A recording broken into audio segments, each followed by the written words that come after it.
Oi, kalian tahu nggak tentang kota Orania yang berada di Afrika Selatan? Kota Orania sendiri ialah sebuah kota khusus untuk orang berkulit putih yang berada di Provinsi Northern Cape, Afrika Selatan. Kota ini didirikan tahun 1991 saat apartheid di Afrika Selatan runtuh. Sebelum membahas tentang kota Orania, aku pengen ngasih tahu apa itu apartheid. Garis besarnya kebijakan politik yang memberikan kekuasaan bagi orang kulit putih yang sebagai minoritas memerintah orang kulit hitam yang berada di Afrika Selatan. Lalu, karena pada tahun 1991 kebijakan ini runtuh, maka setelah itu kebijakan politik ini dikembalikan kepada orang kulit hitam asli penduduk Afrika Selatan. Pada saat keruntuhan tersebut, kota Orania didirikan dengan tujuan untuk menciptakan benteng bagi kelompok minoritas kulit putih, atau di Afrika biasa disebut dengan Afrikaners. Oh iya, Afrikaners sendiri ialah sebutan orang kulit putih yang tinggal di Afrika Selatan.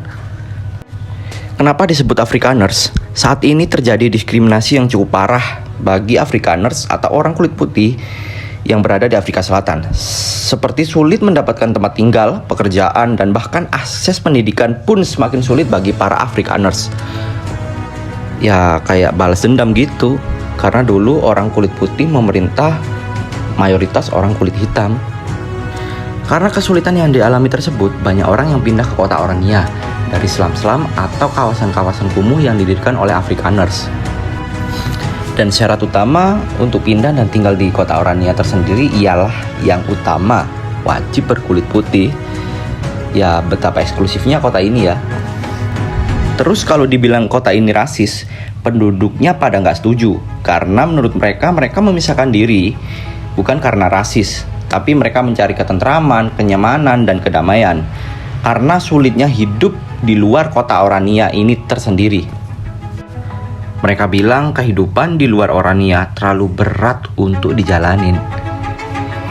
Nah, kenapa mereka memilih berkumpul jadi satu dan menjalankan kota sendiri?